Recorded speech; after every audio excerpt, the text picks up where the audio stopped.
আজকে হচ্ছে শনিবার। সকাল সকাল রান্নাটা করে নেব। গতকালকের মাছ ছিল ফ্রিজে, তো এই যে 3 পিস পেটির মাছ ছিল, সেইটাকে মাছের ঝাল করলাম। আর আমার গলার আওয়াজটা শুনে বুঝতে পারছো আমার একটু সর্দি হয়েছে, ওই জন্য আমি ভয়েস এডিটিংটা দিতে একটু প্রবলেম হচ্ছে। আর ছিল হচ্ছে গেঁড়িটা ভেজে তুলে নিলাম। আর এখানে দেখো আলু দিয়ে একটা তরকারি করলাম, তার মধ্যে দিয়ে দিলাম গেঁড়ি। এরপর সামান্য জল দিয়ে ঢাকা দিয়ে একটুখানি ফুটিয়ে শুকনো শুকনো করে নামিয়ে নেব।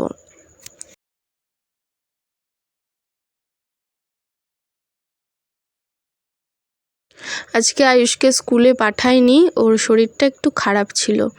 তো আমি ব্রেকফাস্ট তৈরি করে নিয়ে চলে এসেছি। এখানে ব্রেড রয়েছে, বাটার আর চিনি দিয়ে খুব সুন্দর একটা ক্রাঞ্চিভাবে করেছি। এটা আমি পরে তোমাদের সাথে একবার শেয়ার করব। এতটা ভালো লাগবে খেতে বুঝতে পারিনি, তাহলে আগেই শেয়ার করতাম। খুবই টেস্টি লাগছিল, বেশ ক্রাঞ্চি টাইপের লাগছিল, টোস্ট টাইপের লাগছিল। বাটার দিয়ে আর চিনি দিয়ে করেছি, আর তার সাথে বিস্কুট আর চা রয়েছে। আর আয়ুষ এখানে যে একটা পুরনো বই নিয়ে আর পেন দিয়েছি, ওই দিয়ে লিখতে লিখতে পেনের কালি শেষ করে দিয়েছে। আছে সন্ধেবেলা দেখি যে পেনের কালি শেষ হয়ে গেছে। তো এই যে আমি স্নান টান করে নিয়েছি, ওদিকে রান্নাও হয়ে গেছে। এখন ব্রেকফাস্টটা করে নিচ্ছি, এরপর আর কোনো কাজ নেই। ওই একটু শুয়ে বসে বা টুকিটাকি যদি কিছু কাজ করি বা আয়ুষকে একটু পড়াই, এটাই।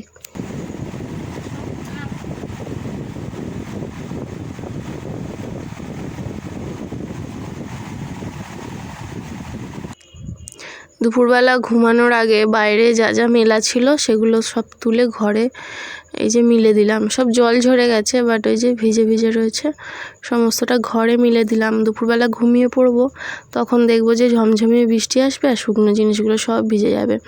তার থেকে সব ঘরে তুলে দেওয়াই ভালো। Good evening everyone. তো এখন একটু রেডি হয়েছি, একটু যাচ্ছি। আমার আধার কার্ডটা চলে এসেছে, এরপর প্যান কার্ডটা তৈরি করতে দেবো, যে কারণে যাচ্ছি। তোমাদেরকে আধার কার্ডটা দেখায়। বকবো কেন? বারবার খুলছিস কেন? বারণ করছি তো, করে না। তো এই যে ছবিটা খুবই বাজে এসছে, ভেবেছিলাম একটু সেজে গুজে যাই, যদি ভালো আসে। খুব বাজে এসছে, যাই হোক। ঠিকানাটা ঠিকই দিয়েছে, ঠিকানাটা ঠিক দিয়েছে। পোস্ট অফিস বানানটা একটু ভুল লিখেছে, মানে পোস্ট অফিসের অ্যাড্রেসটা একটু ভুল লিখেছে। গিয়ে দেখাই, যদি বলে যে না চলে যাবে এটা, তাহলে প্যান কার্ডটা তৈরি করতে দেয়া যাবে। তো যাচ্ছি প্যান কার্ড তৈরি করতে দিতে। আরও টুকিটাকি দরকার আছে, একটু যাব। ছেলে আমি দুজনেই রেডি। আমরা একটু চা বিস্কুট খেয়ে নিয়েছি। এদিকে আমরা রেডি। আচ্ছা তুমি এদিকে তাকাও, ওদিকে তাকাও। তো চলো, বাড়ির সামনেই আমাদের, মানে বেশি দূরে নয়, যাবো আর আসবো। আর এই ব্যাগটার আমার চেনটা কেটে গেল সেদিনকে। এই ব্যাগটা ছাড়া চলতে পারি না, এত কাজের। চলো আয়ুষ, চলো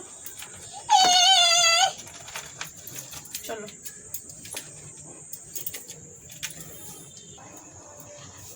তো চলে এসেছি আমি বাড়িতে। আর কি কি কিনেছি তোমাদেরকে একটু দেখাই। ছোটোখাটো একটা শপিং হয়ে গেছে আজকে। প্রথমত প্যান কার্ডটা আগে তৈরি করতে দিয়ে দিয়েছি, তারপরে কি কি কিনেছি। একটা কলিন কিনলাম 100 টাকা বোধহয়, এটা 110-20 হবে, 109 লেখা আছে। তো আর একটা ছাতা কিনলাম। ছাতা আমার আছে, বাট লম্বা ছাতা, ওটা একটু অসুবিধা হয় ব্যাগে ঢোকাতে। ছোট ছাতার একটা দরকার ছিল, এটা কিনলাম। এটা নিয়েছে 160 টাকা। কেশিপালের ছাতার দাম 250 টাকা, 300-350 টাকা এরকম। তো ওগুলো আমি নিলাম না, মানে একটু বেশি দাম হয়ে যাচ্ছিল। তো এটাই ঠিক আছে। এর আগে একবার কেশিপালের ছাতা কিনেছিলাম যখন আমি ক্লাস 11-এ ভর্তি হয়েছিলাম, এখানে বিয়ে হওয়ার পরে। তখন দামটা কম ছিল, বোধহয় 200 টাকা ছিল।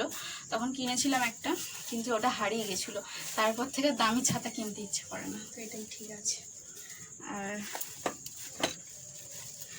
নেল পালিশ আমি এই কালারটাই বেশি পরি, একমাত্র দুর্গাপুজো বা কোনো অকেশন ইচ্ছা হলে তখন অন্য কালার কিনি। তাছাড়া চেরি কালারটাই আমি আজীবনকাল পরি, ঠিক আছে। বিয়ের পর থেকে বা বিয়ের কদিন আগে থেকে বলতে গেলে এই কালারটাকে আমি ছাড়তে পারি না। এটা আমার, মানে আমার হাতে পায়ে খুব ভালো মানায় এই কালারটা, চেরি কালার। দুটো টিপের পাতা শেষ হয়ে গেছিলো। কিনবো করে কেনা হচ্ছিল না, যাওয়া হচ্ছিল না, কেনা হচ্ছিল না। আর দুটো পেন্সিল আয়ুষের, এখানে গাজর আর বিনস, কাঁচা লঙ্কা কিনলাম। ফোকাস হয় না মাঝে মাঝে। কালকে ফ্রাইড রাইস করবো। চালও কিনেছি, বাসমতি চাল। আচ্ছা, আর একটা কেলগস কর্নফ্লেক্স কিনেছি। আয়ুষ আগে খুব ভালো খেত, এখন ভালো খাবে কি জানি না, একটা কিনলাম, যদি ভালো খায় পরে একটা বড় দেখে কিনবো। সাথে একটা গুঁড়ো দুধের প্যাকেট কিনলাম। এখন মনে পড়ছে গুঁড়ো দুধ তো ঘরে রয়েছে, ঠিক আছে, এখন মনে পড়ছে, বেকার কিনলাম। যাই হোক, তো এটা দিয়ে খাইয়ে দেখবো, যদি ভালো খায় তাহলে প্যাকেট দুধ কিনে খাওয়াবো মাঝে মাঝে। ঠিক আছে, এই কটাই কেনাকাটা করেছি। তো চলো, এখন খুব গরম হচ্ছে, ড্রেস চেঞ্জ করে নিয়ে আয়ুষকে একটুখানি পড়তে বসাবো, অল্প একটুখানি বসাবো পড়তে। তারপরে এই 9টা 9:30 বাজলেই আমরা ওকে খাইয়ে দিই, আমিও খেয়ে নিই, তাড়াতাড়ি শুয়ে পড়ি। ঠিক আছে, চলো পরে দেখা হচ্ছে আবার। তো পরের দিন সকালে, মানে রবিবার, আজকে রথের দিন, সকাল সকাল স্নান করে নিয়ে পুজোটা আগে করে নিলাম। আয়ুষের বাবা এখনও ঘুমাচ্ছে, তো আয়ুষ উঠে পড়েছে আর আমিও উঠে পড়েছি। আজকে যেহেতু রবিবার, স্কুল ছুটি আছে, রোজের স্কুল থাকে, তো আয়ুষের বাবা সকাল সকাল উঠে আয়ুষকে স্কুলে দিতে যায়। আজকে ছুটির দিন, যেই কারণে ঘুমাচ্ছে এখনও। তো আমি আর ডাকিনি, বললাম যে ঠিক আছে ঘুমাও, আমি এদিকে আমার ঘরের কাজগুলো সেরে নিই টুকটুক করে। তো সব থেকে বড় কাজ যেটা, সেটা হচ্ছে পুজো করাটা হয়ে গেল। এরপর রান্নার দিকে আমি যাব। তো কেমন সাজিয়েছি জানিও কমেন্ট করে। ছোটোবেলা কিন্তু এই দিন বেশ রথ সাজাতাম, বাট এখন আর সেসব তো হয় না। তো যাই হোক, আমি এখন বসে আছি, আমার প্রচণ্ড মাথা যন্ত্রণা করছে কালকে রাত্রির থেকে, মানে রাত্রে ডিনার করে শুয়েছি, তারপর থেকে।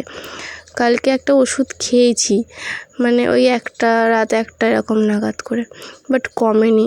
তো এখনও ওষুধ খেলাম, একটা চা খেয়ে ওষুধ খেয়েছি, তাও দেখছি কমছে না, কখন যে কমবে জানি না। তো এখানে দেখো, আগে আমি ভাতটা করে নিয়েছি, ভাতটা করে 1 ঘন্টা মতন ঠান্ডা করতে দিই। ভাতটা যত ভালোভাবে ঠান্ডা হবে তত ফ্রাইড রাইসটা ভালো হবে। তো এটা বাসমতি চালের ভাত। ওখানে চিকেনের সমস্ত কেটে রেখেছি, যদিও চিকেনটা এখনও আনেনি, ওর বাবা ঘুমাচ্ছিল বললাম তোমাদেরকে। চিকেনটা আনলে চিকেনটা বসাবো। ওদিকে ভাত বসিয়েছি, ওর বাবা রাইস খায় না, এমনি ভাত খাবে।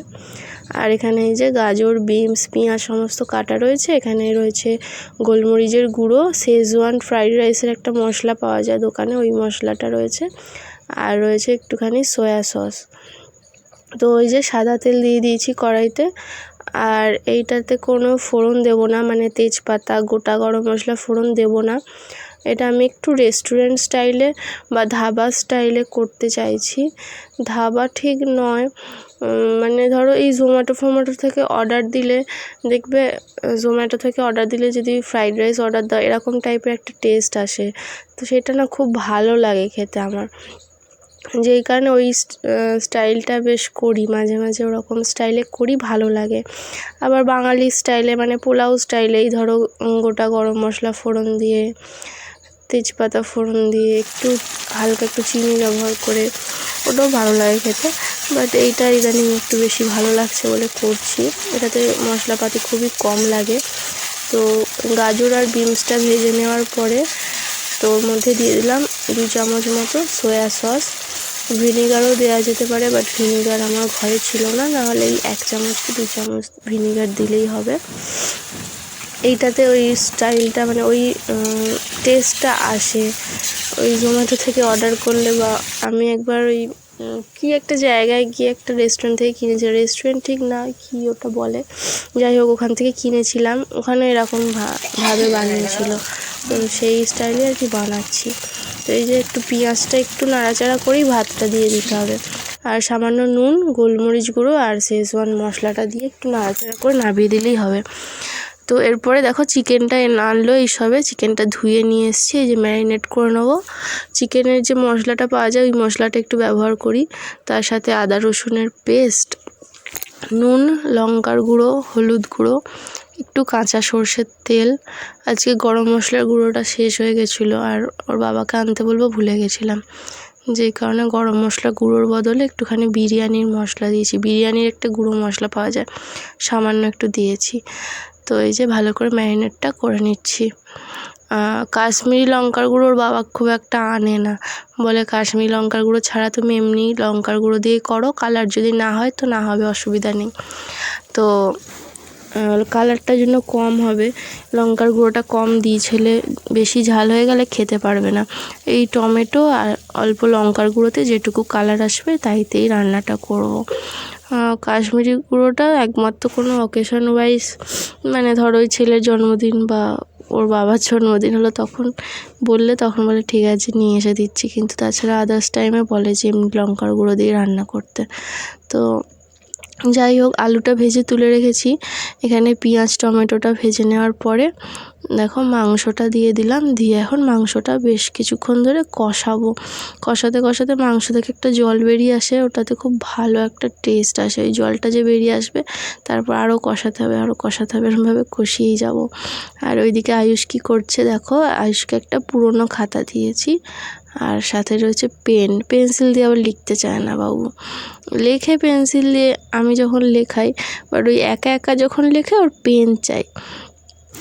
লিখছে একা একা বসে বসে, নিজের ইচ্ছা মতন লিখছে, প্রশ্ন লিখে নিজেই উত্তর লিখছে, তারপর আবার নিজেই রাইট দিচ্ছে, এইসব করছে জানো। এদিকে দেখো চিকেনটা অনেকটাই কষানো হয়ে গেছে, তো কষা মাংস একটুখানি তুলে রাখবো। কষা মাংস গরম ভাতের সাথে আমার হাজব্যান্ড খেতে তো বেশ ভালোবাসে, আমিও 1 পিস 2 পিস ভালোবাসি। আমার মনে হয় প্রত্যেকটা বাঙালি বাড়িতেই কষা মাংস একটুখানি তোলা হয়, শুধু খাওয়া হয় অথবা ভাতের সাথে খাওয়া হয়। এরপর দিয়ে দিচ্ছি একটু গরম মশলা।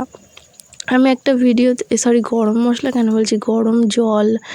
আমি একটা ভিডিওতে দেখেছিলাম যে তরকারিতে গরম জল দিলে নাকি কালার ভালো আসে, আমি ঠিক জানি না, বাট কদিন ধরে একটু ট্রাই করে দেখছি যে কি হয়। তো আমার শরীরটা খারাপ বলে আমার ভয়েস এডিটিংটা একটু হয়তো বোরিং লাগছে তোমাদের, একটু কষ্ট করে শুনে নিও, গলা দিয়ে একদম আওয়াজ বেরোচ্ছে না আর শরীরে একদম এনার্জি নেই আমার। তো আয়ুষকে দিয়েছি ব্রেকফাস্ট, দুধ আর কর্নফ্লেক্স, দেখলাম খুব ভালো খেলো, খুবই ভালো খেয়েছে, মাঝে মাঝে ওকে করে দেবো। একটু চিনি দিয়েছি দুধের সাথে, তবে টেস্টটা আসবে, না হলে তো খেতে ভালো লাগবে না। তো ওইদিকে মাংসটা বসিয়ে দিয়েছি, দিয়ে এখন আয়ুষকে এই যে খাইয়ে দিচ্ছি। তো এখন হচ্ছে আমি বাসন, হাত কাঁপছে প্রচণ্ড, হাত কাঁপে, তারপর বাঁ হাতে ধরেছি তো আরও যেন হাত কাঁপছিল। তো এখন হচ্ছে আমি বাসন কোসন মেজেলাম, জামা কাপড় কাচলাম। আজকে বেশি জামা কাপড় ছিল না, শুধু বাড়িতে পরার বাসি জামা কাপড়গুলো ছিল, কালকে সব কেচে নিয়েছি, মানে ছেলের স্কুল ড্রেস, আমার জামা কাপড়, ওর বাবার জামা, বিছানা চাদরটা তো সব কাচা হয়ে গেছে। তো আজকে শুধু বাড়ির পরার জামাগুলো কাচার ছিল, সেগুলো কেচে বাসন কোসন মেজে চলে এসেছি। এখন হচ্ছে একটু রেস্ট নেব, তারপর আজকে আয়ুষকে পড়তে বসাবো। কালকে সোমবার, কালকে হচ্ছে ম্যাথ এক্সাম রয়েছে, 25 নম্বরে উইকলি টেস্ট এটা। তো এই উইকলি টেস্টের নাম্বারগুলো টোটাল করে যত পাবে তার মধ্যে থেকে 10% নাম্বার, বোধহয় 10 না 10%ই হবে, 10% নাম্বার অ্যানুয়ালের সাথে যোগ করা হবে। তো এই এক্সামগুলো যে একদমই ইম্পর্টেন্ট নয় তা কিন্তু নয়, তো এগুলোর জন্য প্রিপারেশান তো নিতেই হবে। আজকে তার ওপর মেলায় যাব, রথের মেলায়, তো এখন একটু পড়িয়ে নেবো, আর মেলা থেকে ঘুরে এসে রাত্রিবেলা অল্প একটুখানি পড়িয়ে নেবো, ম্যাথগুলো একটু প্র্যাকটিস করিয়ে নেবো, এই আর কি। তো এখন আমি একটু পাখা চালিয়ে বসবো, আমার শরীরটা যে ভালো নেই, সকাল থেকেই মাথা যন্ত্রণা, ওষুধ খেয়েছি বাট এখনও খুব একটা ভালো কমেনি, একটু শুই, একটু রেস্ট নিই 1 ঘন্টা মতন, এখন বাজে হচ্ছে 11টা, 1 ঘন্টা মতো রেস্ট নিই, 12টার সময় করে ওকে একটু পড়াবো, 12টা থেকে 1টা পর্যন্ত, তারপর খাইয়ে দাইয়ে স্নান করি, খাইয়ে দাইয়ে ঘুম পাড়িয়ে দেবো। তো এই হচ্ছে আজকে আমার রুটিন। তো চলো এখন পরে আবার কথা হচ্ছে, এখন একটু রেস্ট নেবো, টাটা।